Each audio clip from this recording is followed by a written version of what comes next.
अच्छा, अगला प्रैक्टिकल है हमारे पास ऑस्कल्टेशन का। ऑस्कल्टेशन में भी हम पहले पेशेंट के पास आएंगे, ग्रीट करेंगे, इंट्रोड्यूस करेंगे। इंट्रोड्यूस करने के बाद उसको बताएंगे, थोड़ा सा प्रोसीजर एक्सप्लेन करेंगे कि हमने आपकी छाती का मुआयना करना है, और उसके बाद दोबारा आप उससे एक्सपोजर करेंगे। इसमें भी आपको एक्सपोजर नेक तक चाहिए है, और आप उसको एक्सपोज करेंगे यहाँ तक। यहाँ तक एक्सपोज करने के बाद स्टेथ लगाएंगे आप। स्टेथ लगा के अब आपने इसको ऑस्कल्टेट करना है। ऑस्कल्टेशन में सबसे पहले आप स्टेथ लगा के चेक करेंगे कि कौन सी साइड आपकी वर्किंग है। अगर नहीं है डायफ्रेगमेटिक, आप उसको यहाँ से रोटेट करके ऑन करेंगे डायफ्रेगमेटिक साइड को।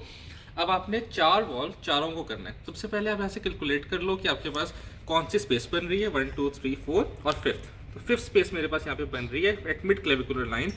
एक साथ आप इसमें हाथ रखेंगे कैरोटिड के ऊपर, लगातार आपने हाथ रखना है। 5th पे आपके पास माइट्रल है, माइट्रल पे करोगे। माइट्रल के बाद सेकेंड इज ट्राइकस्पिड, ट्राइकस्पिड के बाद यहाँ पे पल्मोनरी, और पल्मोनरी के बाद यहाँ पे एओर्टिक।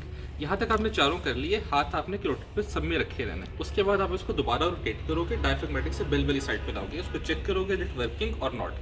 बेल वाली साइड के ऊपर आके आप इसी तरह से इन्वर्टेड जी बना लो, इट वाज अ जी। अब आप उसको दोबारा से चारों वॉल्व्स को दोबारा से ऑस्कल्टेट करोगे, हाथ कैरोटिड पे।